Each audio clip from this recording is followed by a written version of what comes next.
911, what's your emergency?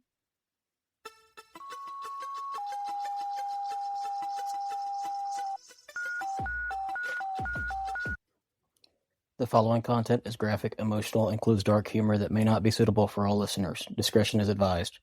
These stories are based on real-life EMS, military, and healthcare experiences. Calls are real, providers are real, names and details have been changed to protect privacy. They may be disturbing to some and are definitely inappropriate for HR department. Any medical or mental health discussion is personal experience, not protocol. Use your damn brain. Follow your local guidelines, and when in doubt, call Med Control. If you're struggling, don't do it alone. Talk to someone, a coworker, a friend, a therapist, or hell, reach out to me. I'll answer. Need help right now? Text or call 988 or visit 988lifeline.org.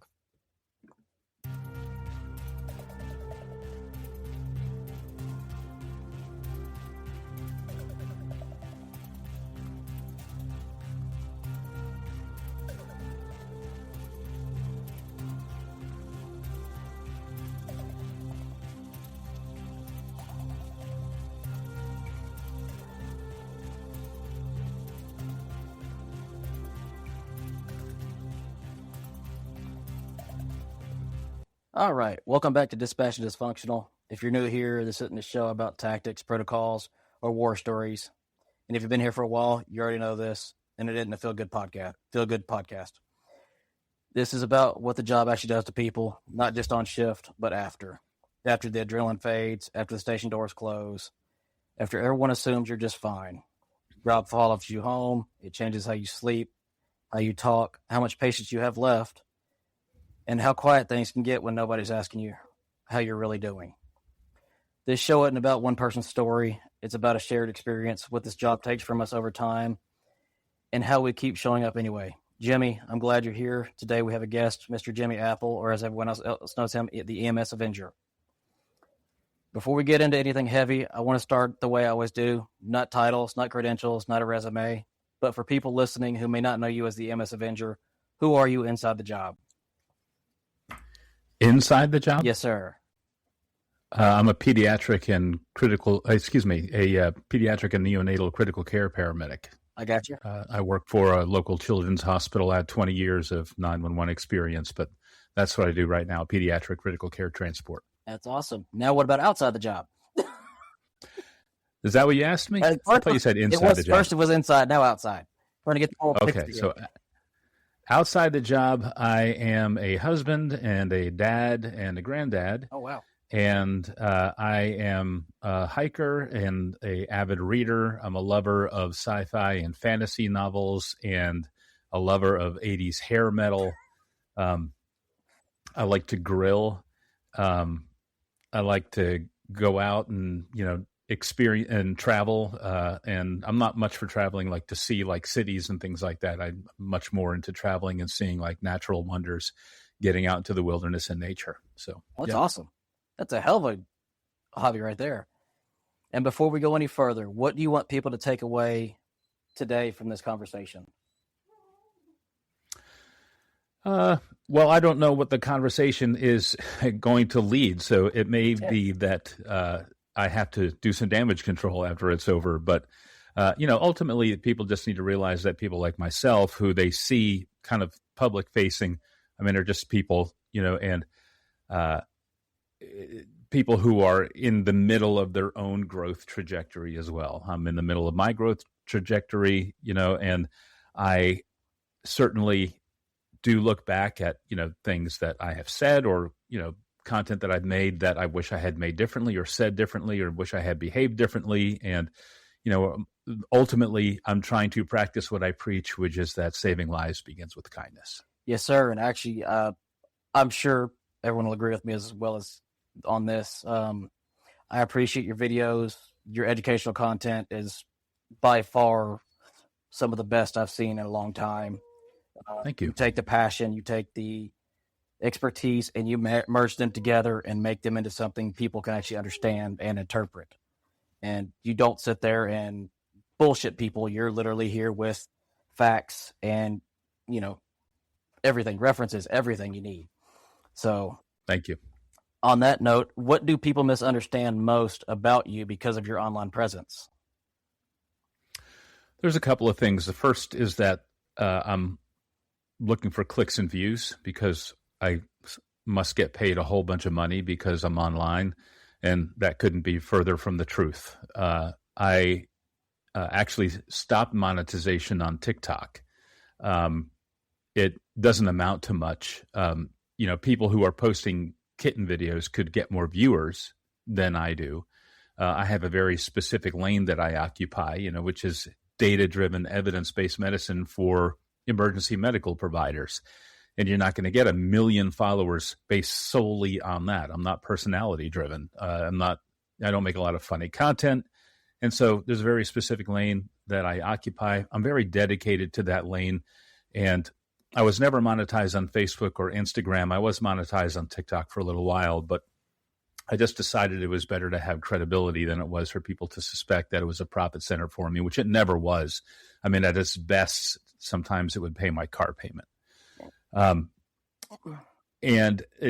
I get opportunity for making some money is, if an educational company wants to use my content and award CEs or, honorariums for speaking at conferences and that sort of thing. So the content that I deliver on Reels and on the social media, that is solely because I believe in the content and I believe in getting evidence-based medicine into the hands of the providers themselves. And because I'm passionate about this, it's something that I'm interested in. So that's one of the biggest misunderstandings, is that I'm in it for engagement. Yes, sir. I actually worked with a few other podcasters offshore, and they were the same way. They just wanted their content to be seen. They did not want the monetization, and so I understand that wholeheartedly. I actually had worked with the sleepy paramedic for the longest time, and me and him were actually partners. And he dropped TikTok due to the monetization. Yeah. Yeah, I still talk to him every now and then. Yeah, he's a very good guy. I love him to death. Yeah, absolutely. So I want to say this out loud for the listeners because it matters, and you pretty much said this out front. You wrote this on your intake form that I have everyone fill out. I'm not here with my own agenda. I'll go where the interview takes me. This is how it works. You don't need to steer the show. You don't need to perform. You don't need to protect anyone's feelings. And we'll follow the conversation where it needs to go and how it goes. And on that note, mine's a lot of the mindset and the mental capacities of first response. So for that mindset that you wrote there, is that something you had to learn over time, or is that something that just automatically came to you? The notion of not having an agenda? Yes, sir. I know it sounds weird, but I mean, I don't know if I've thought about that philosophy anymore. When I'm a guest on somebody's show, I simply want to be accommodating to what they want to talk about. Also, you can get bored with hearing yourself talk about the same things over and over again. And so coming in with an agenda, unless you really have something that you're working on, the closest thing to an agenda that I have right now, is talking about best practices. Yes, sir. In fact, the closest thing I have to an agenda right now is just talking about the keynote that I'm taking around the country right now, which is called "Kids Are Little Adults." Focusing on dispelling the dogma around pediatric care. But outside of that, I think it's important to talk about what other people want to talk about, and most of my content has reflected that. Yes, sir. Yep. So let's go ahead and get started on mine, shall we? So everybody has a moment in the job, where it stops being exciting, starts being heavy. What was that first moment you realized this job was different than you expected? Was different than I expected. That's a good question. It didn't take. I think when we started, I think there was somebody who used to call very frequently, and the first time I ever responded to him, he wanted me to administer him his enema, his liquid enema, and that was the first time I was like, why would somebody call for that? Like, you can just reach around and do that, and it didn't take very long, to start getting all the types of calls that everyone else gets, that are not necessarily high acuity, but it didn't take long at all, weeks. Right. but I don't think that it ever really affected me very much. I was never one to like negotiate with it, and I think that's something that we as first responders have a hard time with, is that it's low hanging low hanging fruit to negotiate with the reasons for calling. And there's really no good that can come from it, doing it on scene. It just creates bad feelings between you and the patient.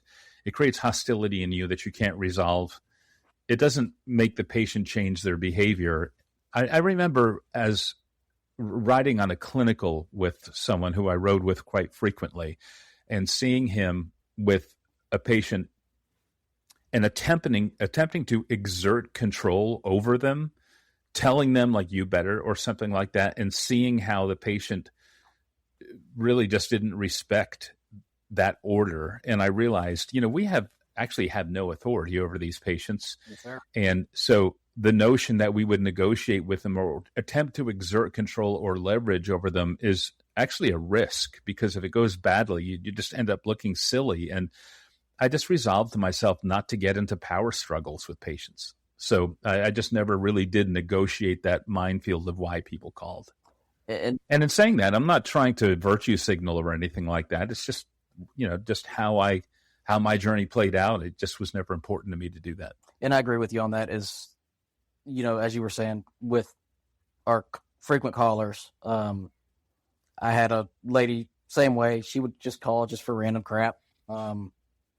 And it hit me, though, because she wound up dying, and all she wanted was the human touch. She wanted human contact because no one else would contact her. No one else would talk to her. That's when it hit me darkest. But, and I'll add, too, that I just found that I found it to be freeing not to worry about that sort of stuff. There are so many things, so many stressors we have on the job, and worrying about the reasons why people call. It's kind of the philosophy, I have 99 problems, and that doesn't need to be one of them. Yeah. And I also found that when you approach patients a certain way, that sometimes you actually can resolve some of the reasons for why they're calling. We had one guy that used to call all the time. He was morbidly obese and, was somebody who had a hard time getting around his house. And if he fell, he couldn't get up. Oh. And there was one time that we got there and we had to help him get up. And it took, this guy was somewhere around 650 or 700 pounds. And so when we would get there, the two of us couldn't do it on our own. And so it would require, we would have to call for an engine or something like that to help us. And in waiting one time for the engine to show up, I just had a conversation with him, a friendly conversation, a concerned conversation. And it occurred to me, I was like, hey, what if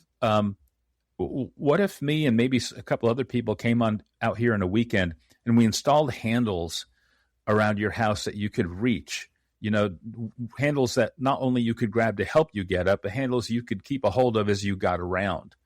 And he was like, man, I would love that. And so a local hardware store donated the materials, and me and a couple other people went out there and we just installed this stuff. And, the guy went from calling like 3 or 4 times a month to calling like maybe once in a 6-month period. Sometimes just trying to work the problem with the patient and demonstrating to them that you care about their circumstances is the best way to resolve it.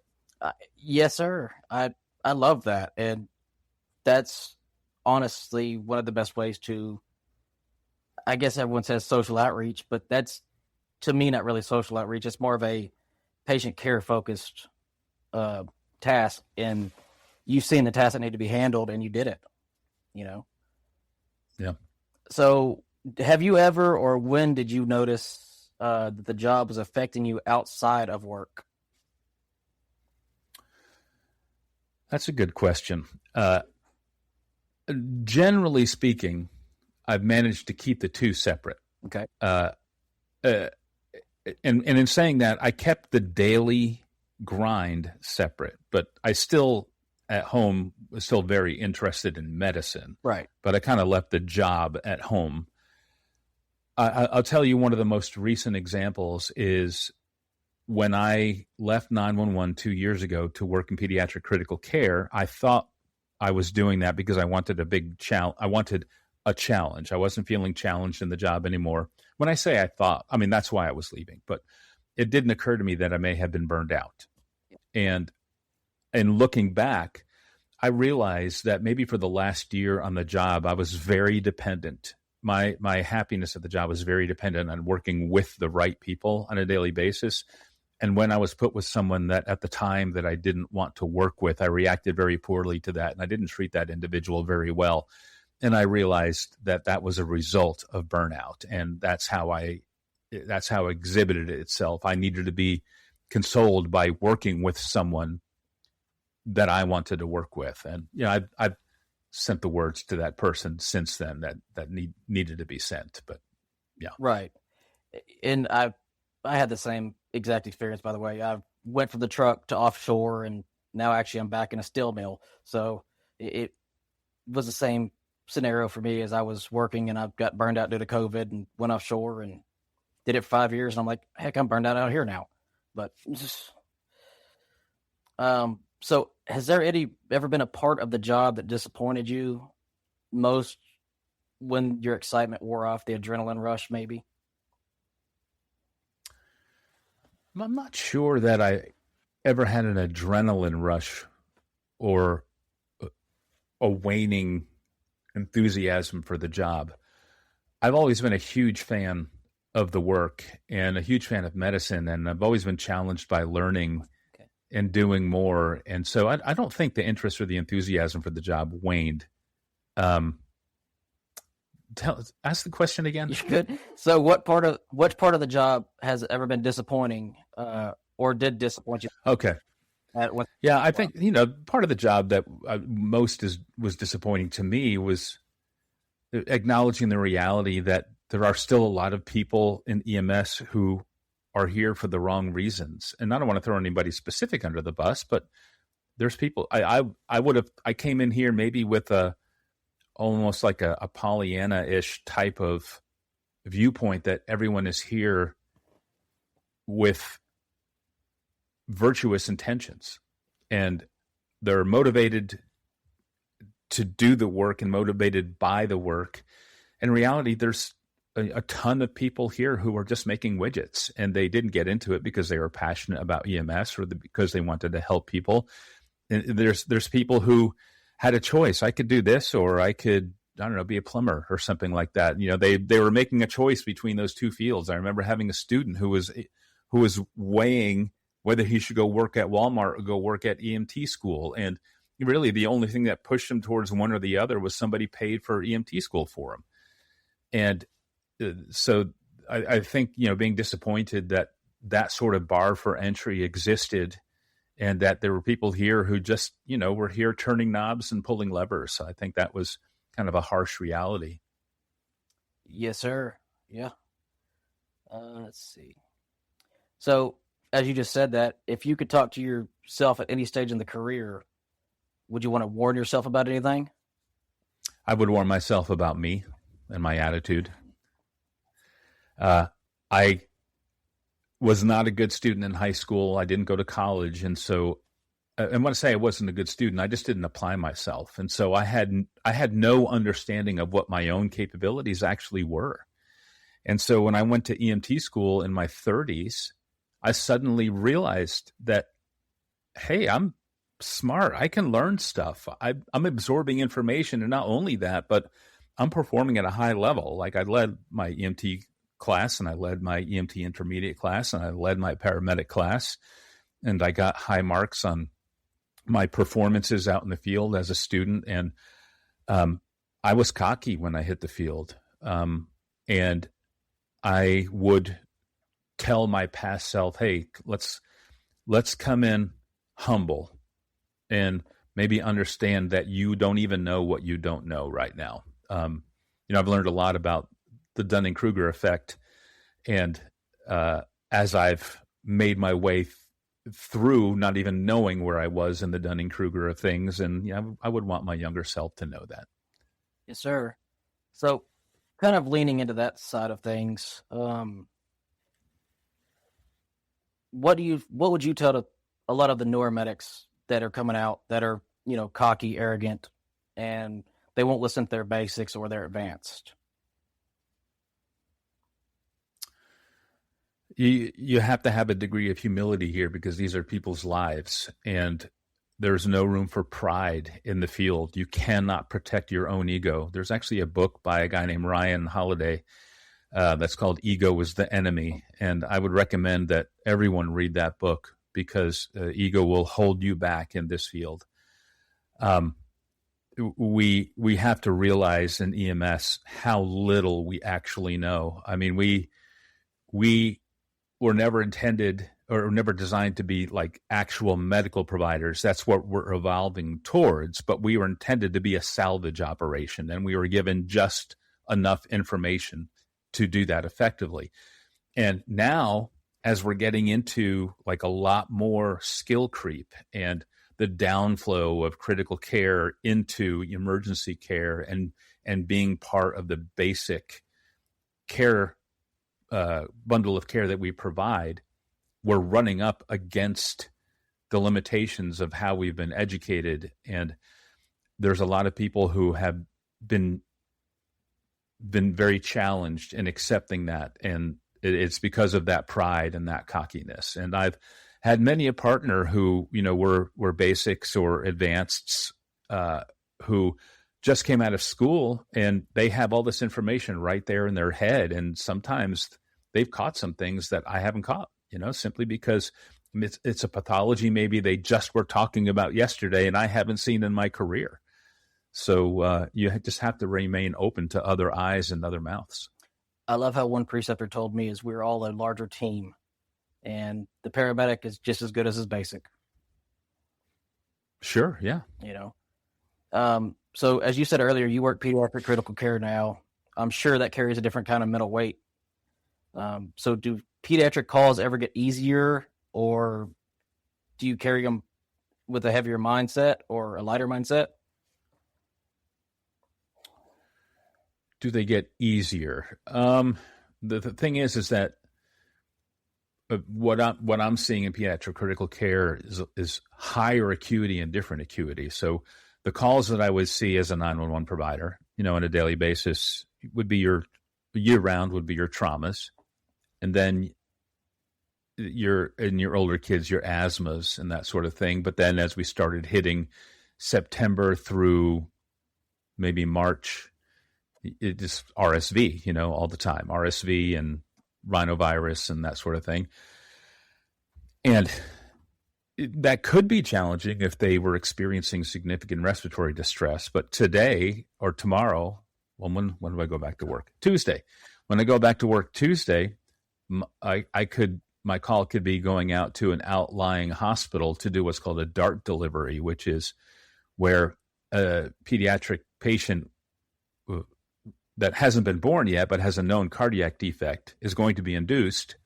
And then we're going to, as soon as that baby is born, we are going to get to work to attempt to stabilize that kid to make sure that they can survive with that cardiac defect until they get to our facility where they can get to the OR. And so that could be something like, I don't know, a coarctation of the aorta where there's essentially a kink in the aorta and no forward flow can be there, or it could be transposition of the great arteries where your aorta doesn't connect to your left ventricle, it connects to your right ventricle, and your pulmonary artery doesn't connect to your right ventricle, it connects to your left ventricle. And so you have two closed loops that aren't communicating. And so I've moved on to some incredibly complicated pathologies. And that does get, I don't want to say easier, but you become more confident over time in what you need to do. But it is still very complex, and you need to think about a lot of things, and there's a lot of spinning plates. Gotcha.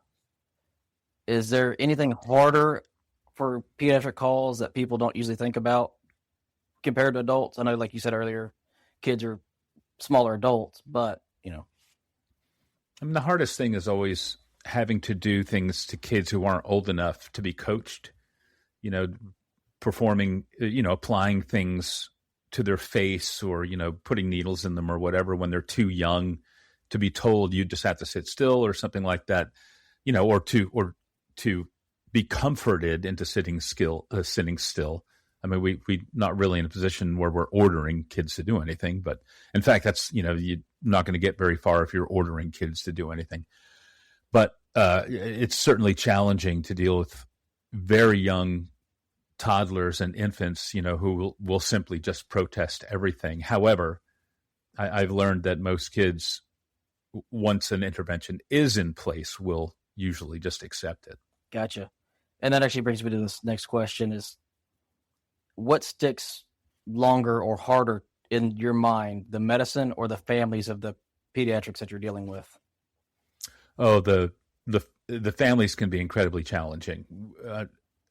And the medicine is also challenging, but the families can be very difficult. I don't want to say difficult. I don't want to paint the family. I don't want to paint a picture of families being difficult with us. They're right in a terrible position. The thing that they love the most in this world could be very, very sick, and they've had a complete loss of control. And some people are fighting for control wherever they can get it. And we see this everywhere. We all have patients on the ambulance who have lost control of their life or their situation, and they're fighting for that control wherever they can get it. And so it creates a very challenging situation. And parents are fighting for control, and some of them don't see that the struggle that they're maintaining is actually getting in the way of our care, or at least making it difficult to have access to their children to provide that care. And it can be complicated by them knowing a little bit but not enough. Sometimes it can be complicated by them knowing too much because they're in healthcare and they question so much that it actually makes it impossible to pick a good course to chart without failing, or at least giving the picture that we failed. Ultimately, when you go in with humility, you're mostly going to navigate through that. And you never underestimate the value of a well-placed apology. We are so bad at conflict resolution in EMS because we really just don't get training in that. And we tend to take oppositional stances with people very quickly. And what I've learned is that no matter how far that's gotten, you can always stop and say, you know what, I'm sorry. I kind of got on my back feet here and maybe took a little bit of too much of a oppositional stance, and this has gone too far, and have whatever role that I played in this, I just want to apologize. Can we start over? I'm here to take care of your kid, your patient, your mother, your father, your son, your daughter, whoever this is. I'm here to offer the best care I can for them. And I don't want to complicate this with my own pride. And I mean, you can just let all the air out of the balloon with an apology like that. It's not an admission of guilt. It's not saying it's your fault. It's just diplomacy. Gotcha. So has the pediatric world or the pediatric calls you've ever ran ever made you question staying on the job? No. I've never been more rewarded as I've been being in pediatrics. Because the thing is that pediatrics, they don't want to be sick. It's easy to have compassion for them and to want to care for them. There's no guile within them whatsoever. They're not creating a situation to be on your truck or to go to a hospital to get a meal or to get a warm blanket or to get out of the cold or to get away from their family or whatever of the reasons that people would consider to be inauthentic for what the adult population uses 911 for. None of that's really there in the pediatric population. And so it's easy. It's so easy to be able to take care with them because none of that is there. Gotcha. So moving on to a different subject. Earlier you said you leave home and work separate. So what does leaving work at work actually look like for you, if it actually existed? So when I first got into this, I had a lot to catch up on. And so I would at home take courses, like I took the neonatal and pediatric critical care transport course that's offered by FlightBridge. I read books on the subject. I was always in something. I was going through our in-house course material because we have an in-house advanced airway pathway that you have to take. I mean, you can't just, you're not just hired and you get off orientation and intubate babies. I mean, they're going to ensure that you are competent before it happens. And so there was a lot to study, a lot to be tested on, a lot to rehearse. And once I got there, I mean, that was necessary. But once I got there, then I left that sort of extra work on the job. I mean, when I have downtime, I still do that stuff, but I stopped taking it home because you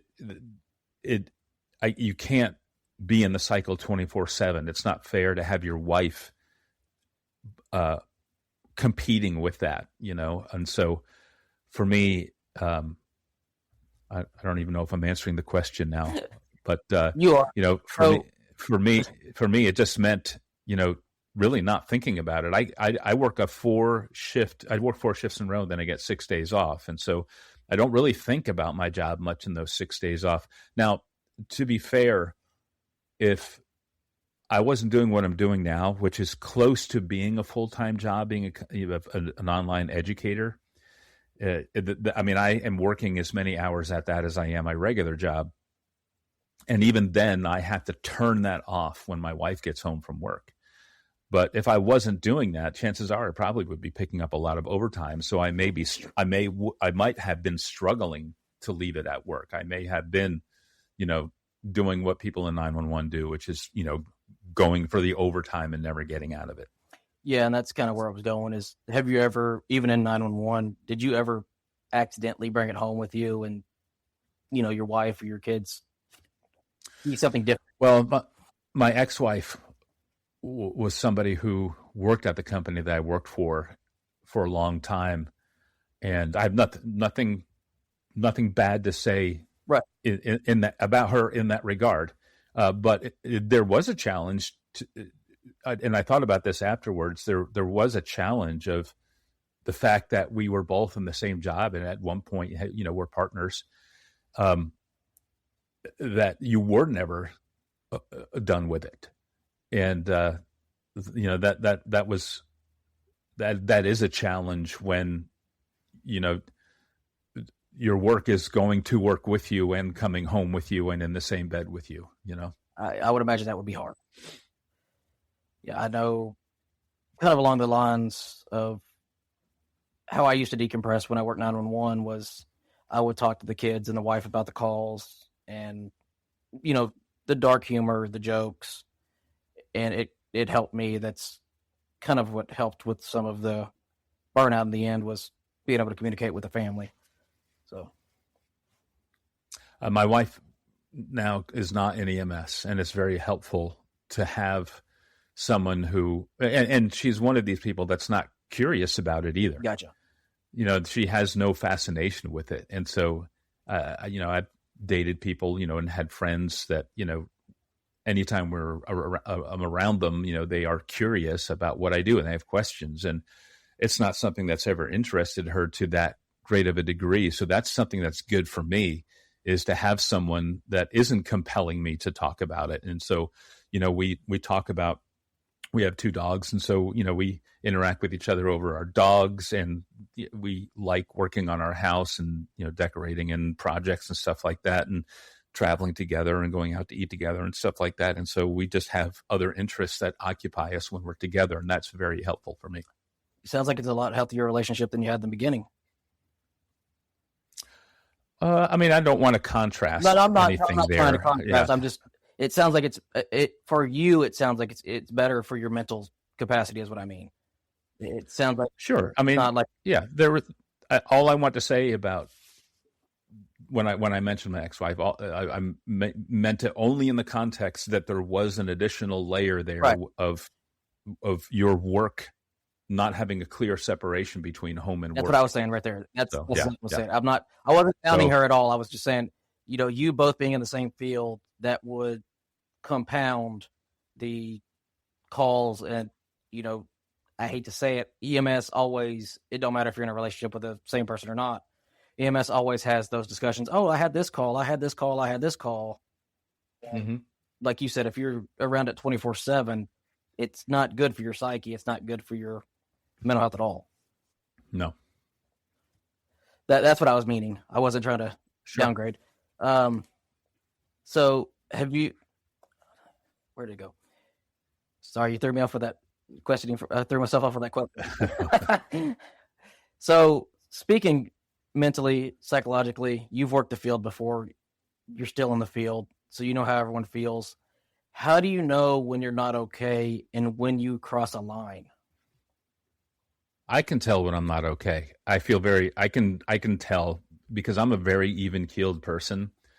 I don't get excited very easily, and I don't get I'm not overly confrontational, and tend to.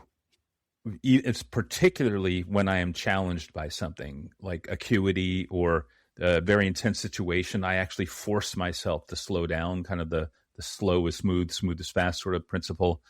And, I believe that speed can kill. A thoughtful approach is, what I would prefer. So when I become heightened and I can feel maybe a little bit of hostility there or something like that, or aggressiveness or a confrontational tone, I know that I am not okay. And I'll even tell someone, hey, I can just tell I'm not in a good place. And I just feel like I'm waiting for someone to start some shit with me, because I can feel myself feeling a little punchy. So that's when I know I'm not okay, is when I can feel myself wanting to go back and forth with someone or can feel that heightened amount of energy. Gotcha. Yeah, I think that's a lot of us go into that fight or flight mode. Mm-hmm. So I know you said you noticed it, but has there been a chance that anyone else has noticed it before you have before? Like the people around you? Have noticed that I'm not okay? Yes, sir. Huh. I don't know if I've ever had someone take me aside because they noticed something was off. I've had people that have checked in because of circumstances, right? And that's a good question. I can't remember a situation where somebody had it. Oh, wait a minute. I actually do remember having a call where, this patient this is a long time ago. This patient had overdosed. They chewed a fentanyl patch. That's what happened. They chewed a fentanyl patch and they were, in respiratory arrest, not cardiac arrest yet. And the family denied, and this was before this became something that was prevalent. You would get a Narcan call once every couple of months. This is going back 18 years maybe. But so we did not immediately think of Narcan. We were, I don't even remember what we went through before we got to Narcan. But the mom started like rocking back and forth and saying something, like moaning a little bit. She was so worried, and I found it to be distracting. And I just like, hey, Mom, can you not do that? And I mean, I remember seeing my supervisor, who was also on scene. I remember seeing his head turn, like looking at me, and in my mind, it was like, I don't think he liked that. But he grabbed me later and he asked me if I was okay. And I actually that morning had a huge fight with my wife. Gotcha. And and he asked me, "Are you okay?" Because you were an asshole on that call. And so yeah, that I can remember. That's the one time that somebody checked in. I gotcha. That makes sense. And yeah, it's kind of hard for us to separate mentally that is our home life. And I've always pursued counseling and therapy regularly, proactively too. And so, I mean, I've gotten regular check-ins on my mental health just as a matter of routine. And that was actually a question I have later on in a little bit, is what is the best way for providers to start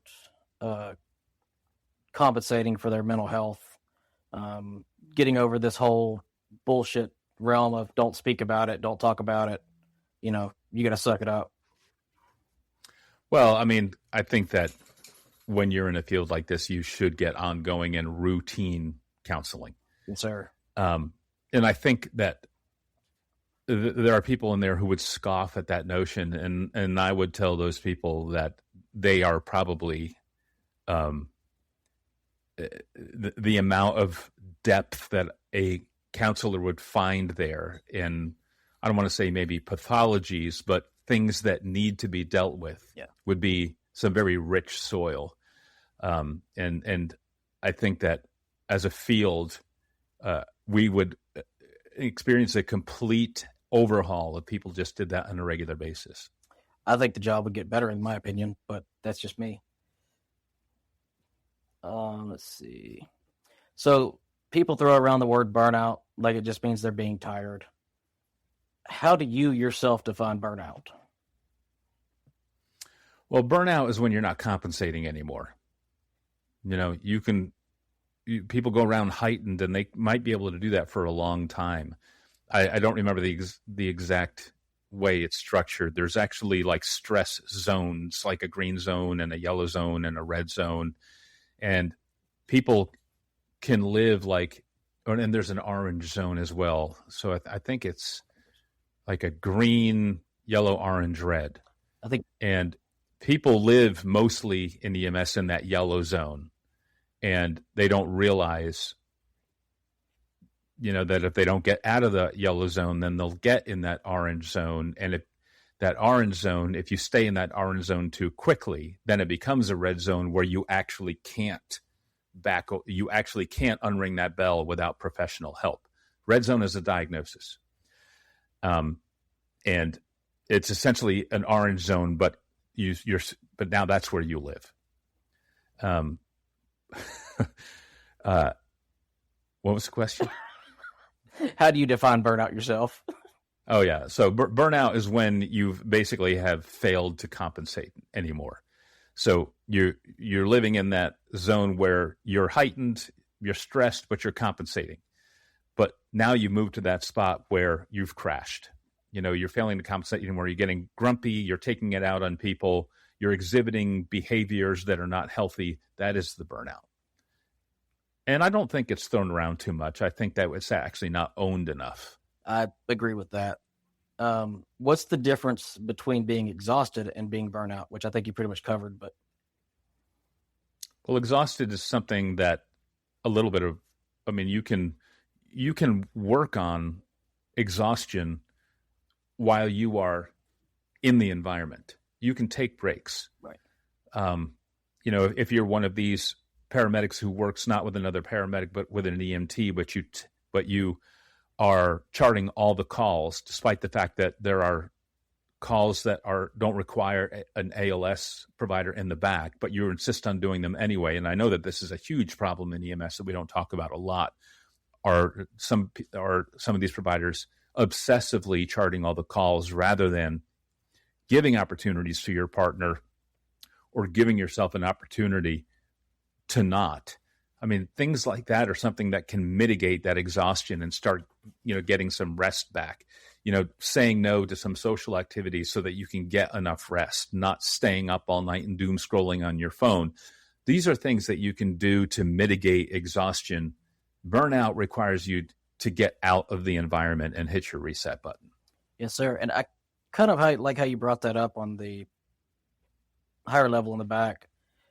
I know a bunch of people that I've spoken with before have said that it's abandoning your patient if, for instance, you're a paramedic and you have a basic driver. If it's a BLS call, you put the basic in the back. I know myself, I've done it a few times. I don't agree it's abandonment because they're still being treated to the level of care they need. Well, that's just silly. It's a silly mentality, and there are so many mentalities in EMS that only exist in EMS. Like only EMS thinks like that, right? You go to the hospital right now with some sort of non-acuity, right? But you're in an emergency room there. Did the trauma surgeon come see you because you stubbed your toe? No, they let the mid-level provider take care of you, the PA or the nurse practitioner, and the doctor never came in and looked at you. Was that patient abandonment? No, that's absurd. It was the appropriate provider for the appropriate acuity, and EMS is the only one that does this to themselves. Yeah. That I just found it funny you said that. I was thinking about that. I'm like, wait, sorry, I didn't mean to get off subject, but well, you can take me wherever you want to go, man. Oh, I'll go all around. It's okay. ADHD kicks off. So when burnout shows up, how does it disguise itself at first? I can't even speak today. How does it disguise itself? Yes, sir.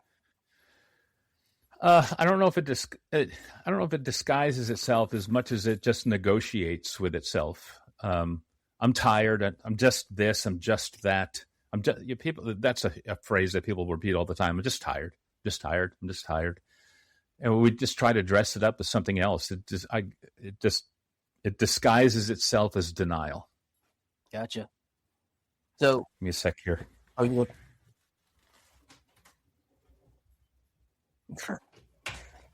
All right. It's all good. So have you ever been burnout yourself? Well, I mentioned, when I left 911 that I realized that I was burned out. Gotcha. Have I ever been burnout at some other point in time? I think when I was about 6 years in, I could feel that creeping in a little bit. And I had some other issues going on that didn't help. And so I think it allowed me to be burned out a lot quicker.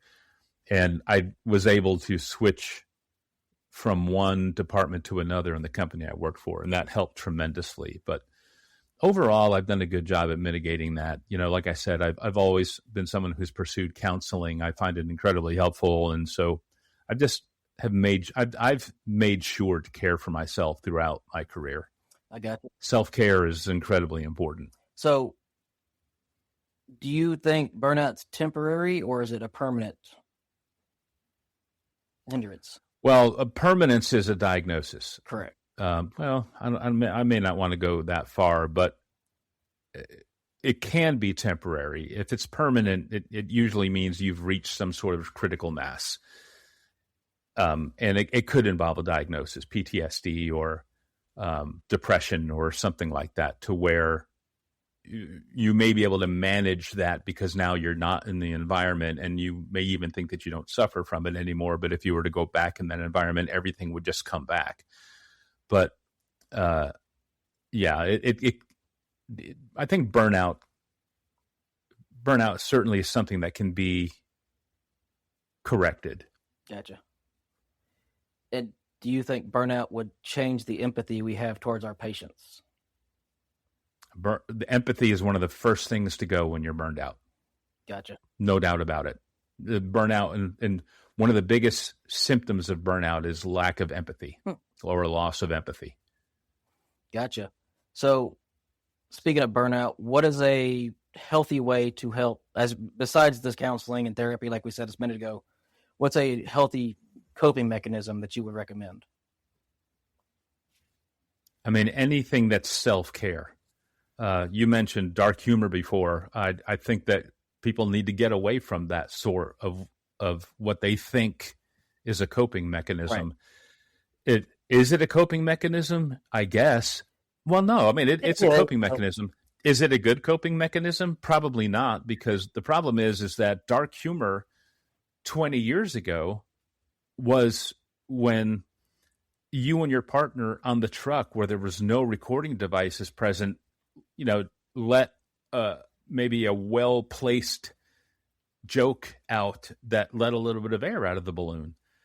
But now it's become a cottage industry. There are Facebook groups that have hundreds of thousands of people that are participating in this humor that's gone way beyond dark humor. It's become something incredibly toxic, and it's become like a human centipede of coping mechanisms, and you have to get out of that in order to start applying some self-care. So you have to do things that actually bring the best out of you rather than keep you where the worst of other people is.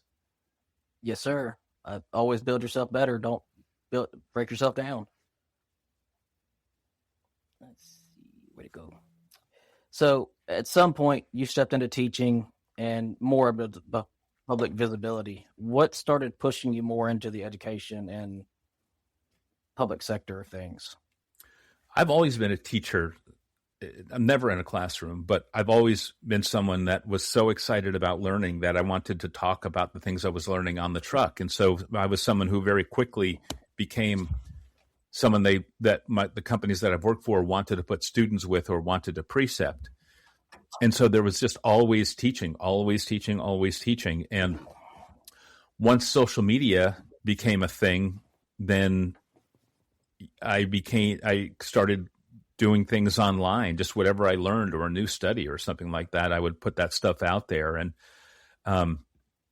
it simply was a natural progression on social media. And so once the Reels format really started establishing itself, I realized that there was a huge niche there that I thought that I could fill, which is people who were scrolling all day, these Reels, but not necessarily keeping up on the most up-to-date information out there on their practice. And if I could just kind of sneak it in there a little bit, that maybe I could do something meaningful.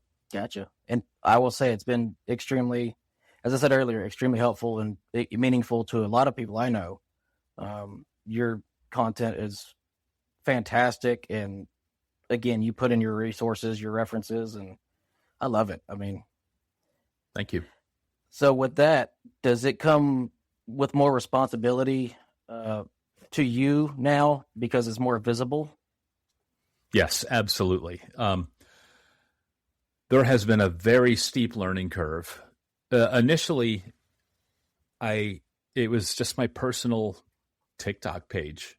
And I just was talking about the things on TikTok that I was talking about on the truck. I literally just, a discussion that may have happened in a hallway 3 hours prior just became something that I created a reel on, or a question somebody asked me, or something that was on my mind, or something that I'd been thinking about for a while and didn't know how to deliver that message because the format didn't exist yet.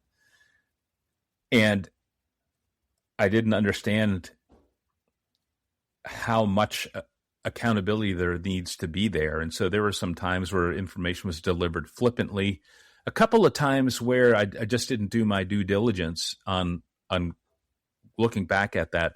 And whenever I said something that after the fact, I was like, maybe that needs a clarification, or maybe that's just wrong. I've had to account for it, and that's fine. I mean, I have a lot of friends who are subject matter experts in numerous things, and everyone has those moments.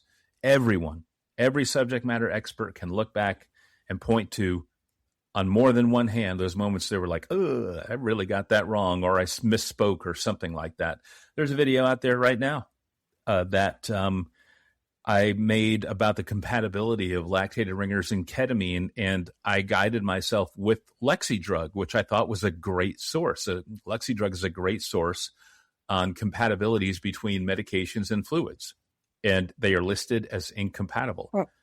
But when you go out into the real world, in vivo, which is how things behave in a person, is a lot different than in vitro, which is how things behave together in Petri dishes or, vials.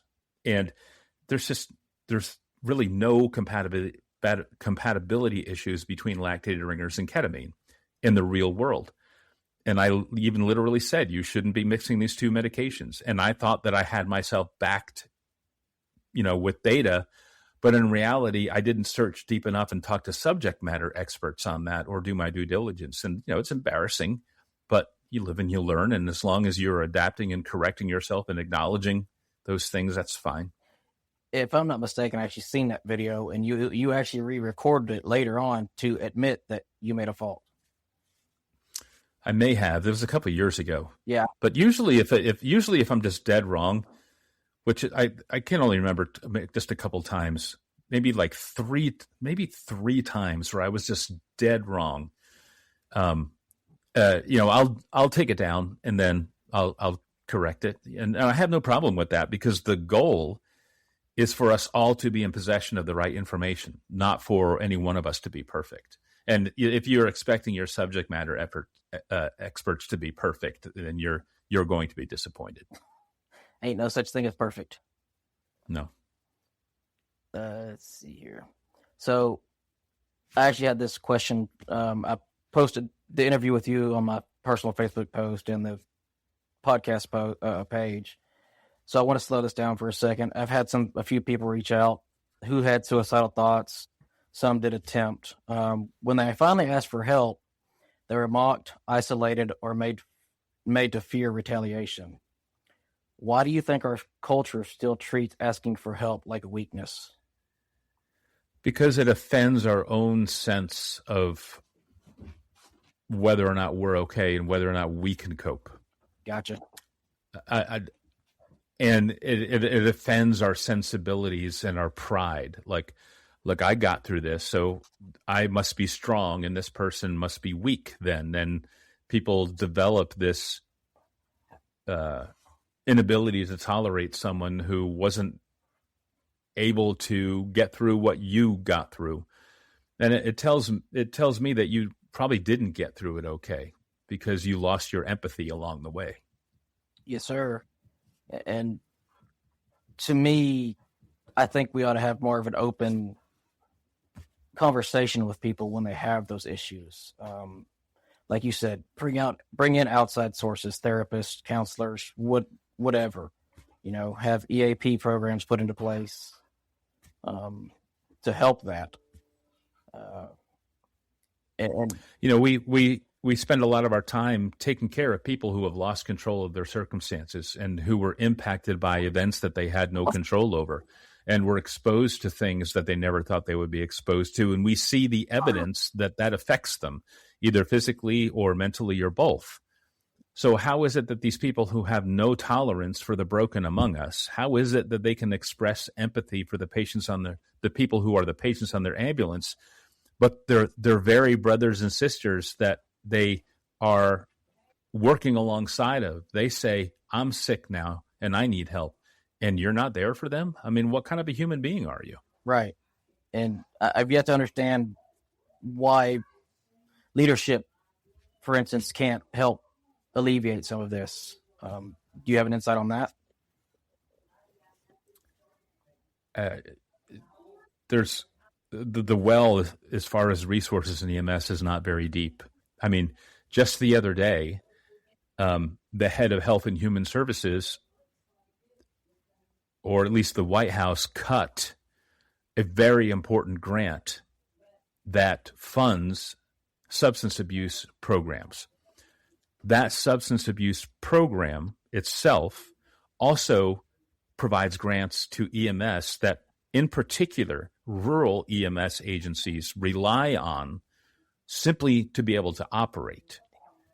And it would have kneecapped rural EMS. Now, there was universal outcry over that, and hours later they reversed that decision. However, even there were some Medicare changes this year that will affect the compensation for EMS. And we have a resource problem, and we just don't have the resources even to pay people enough, let alone provide them the resources to help to pull them out of the depth that they found themselves in, the dark places that they found themselves in because of the job. And it represents a broken system. And the notion that we have so many questions like that in EMS. How do we fix this, or why don't we fix this? Because there are 17,000 things that we need to fix that are all related. Yeah. And it's like that puzzle that you play where you keep having to slide those tiles where you can't solve the puzzle until all the tiles are slid around into place. Except this one, you can't ever get to the solved puzzle. You just keep sliding tiles. Yes, sir. That's a very good analogy. I like that. And so along the same lines, with the whole culture inside of a firehouses, the EMS stations, what is the real cost to us as providers keeping this culture alive? not wanting to help one another? I mean, the culture, I mean, the It's very far and few between, but I have met a few of them that want to keep the darkness pretty much within the other people. I don't know how to really explain that, if that makes any sense. well, I mean, the consequence is loss of respect and credibility. You know, we talked about the sleepy paramedic before, and I'm not saying anything that he hasn't heard me say. The joke that he made that caused, that was kind of the impetus to him leaving social media. That, I mean, he was getting doxxed. His family was getting threats. When people see that we don't have empathy for our communities and that they are a source of ridicule for them instead of us being a safe place for them, we lose all respect and credibility. But the people who, and this is anecdotal, but the people who tend to engage in that sort of behavior tend to be the loudest, demanding for respect and pay. The end result is that, we act like disposable human resources, and so we're treated as disposable human resources. Gotcha. So again, like I said earlier, I had some listeners give me some questions. So the next one comes from multiple listeners. So people are trying to push for change and are terrified of becoming targets for it. Others already asked for help once, got burned, and now feel trapped, afraid to speak up again because it might cost them their career or their reputation. So here's the question. How do you speak up before you're broken? And what do you do if you're already there and asking for help again feels impossible? That's a really good question. And I just want to, again, acknowledge that some of these questions, some of the answers to these questions are, how do you keep the horse from leaving once the barn door is closed? It's, once they've left, then the barn door is closed. There needs to be stronger advocacy systems within every service. And there needs to be almost like, it's kind of like a game, the games we would play when we were kids, when there was a home base. If you touched that home base, you were considered safe. And there needs to be a home base that you can touch in EMS that considers you to be safe, and you are allowed to activate something that gives you some sort of resource that you need. And so I don't know if that's an advocate within the system or something, but it's almost like a whistleblower system, only you're not trying to get anyone in trouble. You're just trying to get yourself help. So sometimes you need to reach outside of your system and find someone who feels safer than you do in bringing something to attention. I gotcha. Yeah, like I said, a bunch of people were, I guess, feared of ridicule and retaliation, and that I understand that fear. But if you fear retaliation, you're not in a safe environment, and so you just need to extricate yourself from that environment. You are very rarely going to change that. You're very rarely going to make a change from within there if you're in the minority. It's simply it's a numbers game, and you're dealing with the law of probabilities there, and so you really do have to get out of that situation and use the safety of not being in a position where they can retaliate anymore to actually speak out. I gotcha. So I want to come back to something I asked you about at the beginning. After we've talked about everything, as we said, the conversation, what do you want everyone listening to take away today now? What I want people to take away is that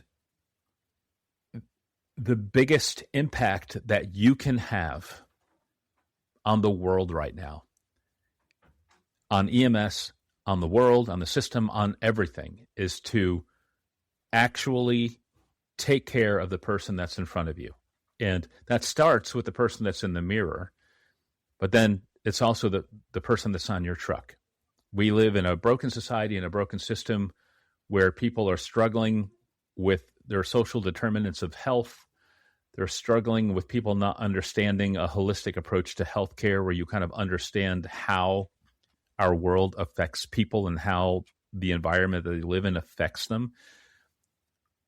Instead of fighting against the people that you're taking care of, if you actually turn your attention towards actually caring for them and taking care of them, everything actually would start to get better. If you want to save EMS, save the person. Margo, come on. Yes, sir. So before we wrap up, I want to give you some space on if people want to reach out, connect.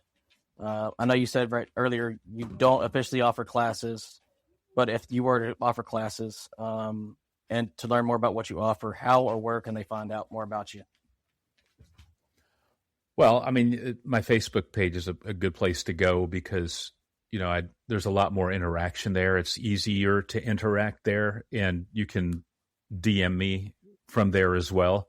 I mean, you can DM me on any platform that I'm on, and I'll usually respond. So if you want to know more, you can go there, and you can come see me at conferences. I will be in Texas and Arkansas in February. I'll be actually in Atlanta the beginning of February. In March, I'll be in Chattanooga, Oregon, and Western Pennsylvania. In May, I'll be in Austin. In June, I'll be in Nebraska and Oklahoma. In July, I'll be in Oklahoma. In August, I'll be in Kansas. In September, be in Sweden. So you may not find me there. But I'll be in Orlando at the end of September. I'm jealous of the Sweden part. Yeah. But you can DMing me and wanting to get more information is the first place to start. If you subscribe to Prodigy, they are allowed to use my content to offer you CE. So I have content on there. Just keep in mind that if you DM me, I get overwhelmed by communications and I try to respond to all of it. But if your opener is just like, hey, then I'm not going to respond to that because I don't trust that. And I don't know what you want when you just say, hey. So in order just to keep my communication as efficient as possible, I just am going to go by that message and not respond to it. And if it's a wall of text as well, and I see that and I can't even see the entire message on my phone or on my computer, then I'll kind of just be like, oh my God, I can't do this.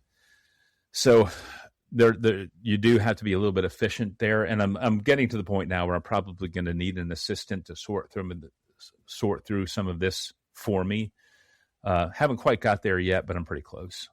But, just reach out. I'll usually answer. Yeah, like I said earlier, I was surprised that you reached it back out to me. I was honestly shocked and humbled to be able to have you as a guest, and it's amazing. The engagement is very important to me. I think that, having a dedication to not just putting content out there and forgetting about it, but interacting with people is very important. If you don't know how people feel about things and what they think and how they're reacting to you and the questions that they have of you, then it's hard to create authentic content. Yes, sir. And I appreciate you being here and being as honest as you are and being you. Sure. You are you, and you don't try to put on a show. You are Jimmy. You're not someone who's just trying to create a show, create, a mask, if you will, of someone else.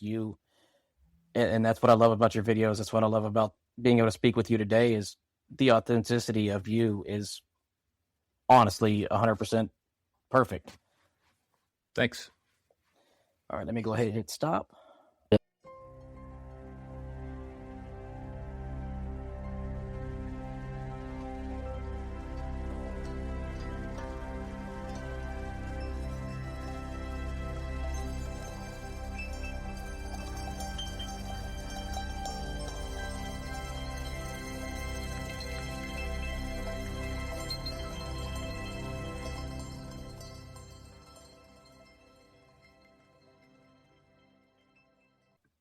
If you think it's too heavy to say it anyway. It beats a eulogy. You don't have to apologize.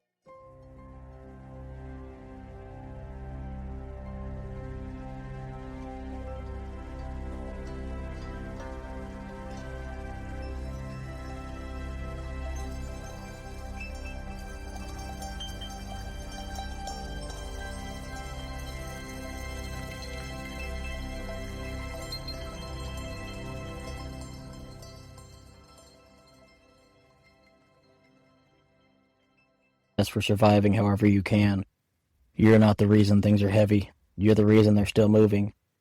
Need support right now? Reach out to me. Reach out to somebody. Text or call 988 or visit 988lifeline.org.